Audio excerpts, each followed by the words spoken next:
नमस्कार। मैं अनामिका आप सभी का हार्दिक अभिनंदन और स्वागत करती हूँ। महाशिवरात्रि की आप सभी को हार्दिक शुभकामनाएं।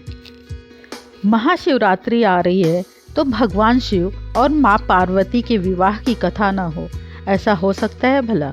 तो आज मैं आपके सामने प्रस्तुत कर रही हूँ भगवान शिव और माँ पार्वती के विवाह की कथा।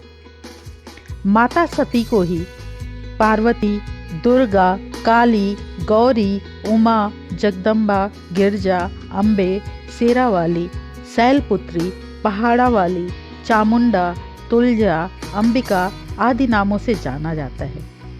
इनकी कहानी बहुत ही रहस्यमय है।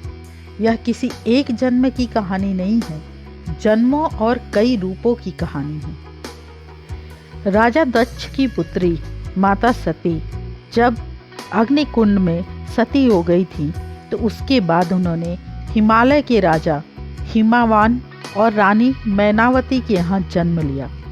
मैनावती और हिमावान को कोई कन्या नहीं थी तो उन्होंने आदिशक्ति की प्रार्थना की थी। आदिशक्ति माता ने उन्हें उनके यहाँ जन्म कन्या के रूप में जन्म लेने का वरदान दिया। दोनों ने उस कन्या का नाम रखा पार्वती। पार्वती अर्थात पर्वतों की रानी। इसी को गिरजा, शैलपुत्री और पहाड़ों वाली रानी कहा जाता है।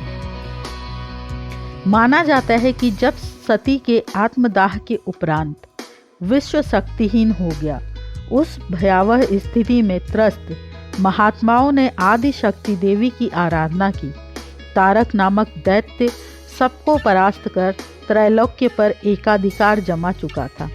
ब्रह्मा ने उसे शक्ति भी दी थी और यह भी कहा था कि शिव के औरस पुत्र के हाथों वो मारा जाएगा। भगवान शिव को शक्तिहीन और पत्नीहीन देखकर तारक आदि दैत्य प्रसन्न थे। देवतागण देवी की शरण में गए। देवी ने हिमालय की एकांत साधना से प्रसन्न होकर देवताओं से कहा कि हिमवान के घर में मेरी शक्ति गौरी के रूप में जन्म लेगी। शिव उससे विवाह करके पुत्र को जन्म देंगे जो तारक वध करेगा। भगवान शिव को पति रूप में प्राप्त करने के लिए उन्होंने देवर्षि के कहने पर माँ पार्वती वन में तपस्या करने चली गई। भगवान शंकर ने पार्वती के प्रेम की परीक्षा लेने के लिए सप्त ऋषियों को पार्वती के पास भेजा। सप्त ऋषियों ने पार्वती के पास जाकर उन्हें हर तरह से यह समझाने का प्रयास किया कि शिव अवघड़, अमंगल, वेशभूषाधारी और जटाधारी हैं। तुम तो महान राजा की पुत्री हो, तुम्हारे लिए वह योग्य वर नहीं है। उनके साथ विवाह करके तुम्हें कभी सुख की प्राप्ति नहीं होगी। तुम उनका ध्यान छोड़ दो। अनेक यत्न करने के बाद भी पार्वती माता ने अपने विचारों में दृढ़ता रखी। उनकी दृढ़ता को देखकर सप्त ऋषि अत्यंत प्रसन्न हुए और उन्होंने माता पार्वती को सफल मनोरथ होने का आशीर्वाद दिया और वे पुनः शिव जी के पास वापस आ गए। सप्त ऋषियों ने पार्वती के अपने प्रति दृढ़ प्रेम का वृत्तांत सुनकर भगवान शिव अत्यंत प्रसन्न हुए और समझ गए कि पार्वती को अभी भी अपने सती रूप का स्मरण है। सप्त ऋषियों ने शिव जी और पार्वती के विवाह का लग्न मुहूर्त आदि निश्चित कर दिया। भगवान शिव और माँ पार्वती की शादी बड़े ही भव्य तरीके से आयोजित हुई। पार्वती की तरफ से कई सारे उच्च कुलों के राजा महाराजा और शाही रिश्तेदार इस शादी में शामिल हुए, लेकिन शिव भगवान की ओर से कोई रिश्तेदार नहीं था, क्योंकि वे कभी भी परिवार से ताल्लुक नहीं रखते। आइए जानते हैं आगे क्या हुआ। जब शिव भगवान और पार्वती माता का विवाह होने वाला था तो एक बड़ी सुंदर घटना हुई। उनकी शादी बहुत ही भव्य पैमाने पे हो रही थी। उसमें सब पहले ऐसी शादी कभी नहीं हुई थी। शिव जो दुनिया के सबसे तेजस्वी प्राणी थे, एक दूसरे प्राणी को अपने जीवन का हिस्सा बनाने वाले थे। उनकी शादी में बड़े से बड़े और छोटे से छोटे लोग शामिल हुए। सभी देवता तो वहाँ मौजूद थे ही, साथ ही असुर भी वहाँ मौजूद थे। आमतौर पर जहाँ देवता जाते हैं वहाँ असुर जाने से मना कर देते हैं, और जहाँ असुर जाते हैं वहाँ देवता नहीं जाते। शिव पशुपति हैं, मतलब सभी जीवों के देवता भी हैं। तो सारे जानवर, कीड़े मकोड़े और सारे जीव उनकी शादी में उपस्थित हुए। यहाँ तक कि भूत पिचास और विक्षिप्त लोग भी उनके विवाह में मेहमान बनकर पहुँचे। उनकी आपस में बिल्कुल नहीं बनती थी, मगर यह तो शिव का विवाह था, इसलिए उन्होंने अपने सारे झगड़े भुलाकर एक बार एक साथ आने का मन बनाया था। शादी की रस्में शुरू हुई। उससे पहले वर और वधू दोनों की वंशावली घोषित की जानी थी। एक राजा के लिए उसकी वंशावली सबसे अहम चीज होती है, जो उसके जीवन का गौरव होता है। तो पार्वती की वंशावली का वखान खूब धूमधाम से किया गया। यह कुछ देर तक चलता रहा। आखिरकार जब उन्होंने अपने वंश के गौरव का वखान खत्म किया तो उस ओर मुड़े जिधर वर शिव विराजमान थे। सभी अतिथि इंतजार करने लगे कि वर की ओर से कोई उठकर भगवान शिव के वंश के गौरव के बारे में बोलेगा, मगर किसी ने एक शब्द भी नहीं कहा। वधू का परिवार ताज्जुब करने लगा।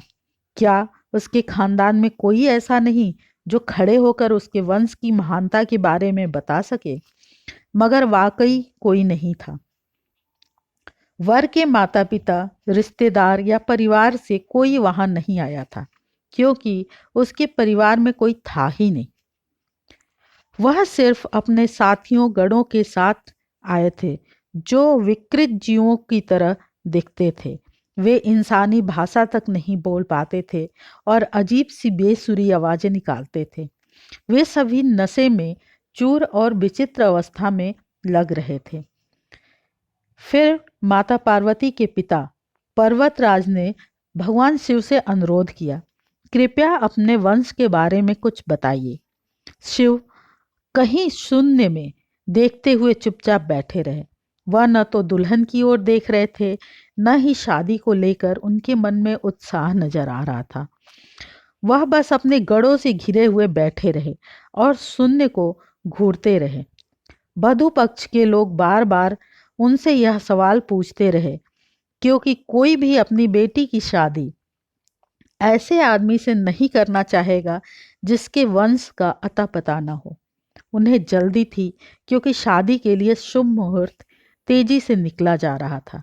मगर शिव मौन रहे। समाज के लोग, कुलीन राजा महाराजा और पंडित बहुत ही अजीब तरीके से भगवान शिव की ओर देखने लगे और तुरंत फुसफुसाहट शुरू हो गई, इस व्यक्ति का वंश क्या है? यह क्यों बोल नहीं रहा है? हो सकता है कि इसका परिवार किसी नीची जाति का हो, या इसे अपने वंश के बारे में बताने में शर्म आ रही हो। फिर नारद मुनि, जो उस सभा में मौजूद थे, उन्होंने सब तमाशा देखकर अपनी वीणा उठाई और उसकी एक ही तार खींचने लगे। वह लगातार एक ही धुन बजाते रहे। वीणा से टुन टुन टुन की आवाज आती रही। इससे खींचकर पार्वती माता के पिता पर्वतराज अपना आपा खो बैठे। उन्होंने कहा, यह क्या बकवास है? हम वर की वंशावली के बारे में सुनना चाहते हैं, मगर वह कुछ बोल ही नहीं रहे। क्या मैं अपनी बेटी की शादी ऐसे आदमी से कर दूं? और आप यह खिजाने वाला शोर क्यों कर रहे हैं? क्या यह कोई जवाब है? नारद ने जवाब दिया, वर के माता पिता नहीं हैं। राजा ने पूछा, क्या आप यह कहना चाहते हैं कि वह अपने माता पिता के बारे में नहीं जानते? नारद ने सभी को बताया कि भगवान स्वयंभू हैं। उनके कोई माता पिता नहीं है, इनकी कोई विरासत नहीं है, इनका कोई गोत्र नहीं है, इनके पास कुछ नहीं है, इनके पास अपने खुद के अलावा कुछ भी नहीं है। पूरी सभा चकरा गई। पर्वतराज ने कहा, हम ऐसे लोगों को जानते हैं जो अपने पिता या माता के बारे में नहीं जानते। ऐसी दुर्भाग्यपूर्ण स्थिति हो सकती है, मगर यह कोई किसी न किसी से जन्मा है। ऐसा कैसे हो सकता है कि किसी का कोई माता या पिता ही न हो? नारद ने जवाब दिया, क्योंकि यह स्वयंभू हैं, इन्होंने खुद की रचना खुद ही की है। इनके न तो पिता है न माता, इनका कोई वंश नहीं है न परिवार है। यह किसी परंपरा से ताल्लुक नहीं रखते और न ही इनके पास कोई राज्य है। इनका न गोत्र है न नक्षत्र है, न कोई भाग्यशाली तारा इनकी रक्षा करता है। यह इन सब चीज़ों से परे हैं। यह एक योगी है। इन्होंने सारे अस्तित्व को अपना एक हिस्सा बना लिया है। इसके लिए सिर्फ एक वंश है, ध्वनि। आदि शून्य प्रकृति ने जब अस्तित्व में आई तो अस्तित्व में आने वाली पहली चीज थी ध्वनि। इसकी पहली अभिव्यक्ति एक ध्वनि के रूप में है। यह सबसे पहले एक ध्वनि के रूप में प्रकट हुए, उसके पहले यह कुछ भी नहीं था। यही वजह है कि मैं एक तार खींच रहा हूँ। इस प्रकार वर की तरफ से वर्णन करके नारद मुनि ने बधु के पिता को शांत किया और भगवान शिव और माँ पार्वती का विवाह संपन्न हुआ। भगवान एक औघड़दानी है, आदि और अनंत है। उनका कोई वंश नहीं है, वह अजन्मा है और उनका विवाह माता पार्वती के साथ हुआ। इसी उपलक्ष्य में महाशिवरात्रि मनाई जाती है। इसी के साथ मैं अपनी वाणी को विराम देती हूँ। जय सनातन, जय भारत।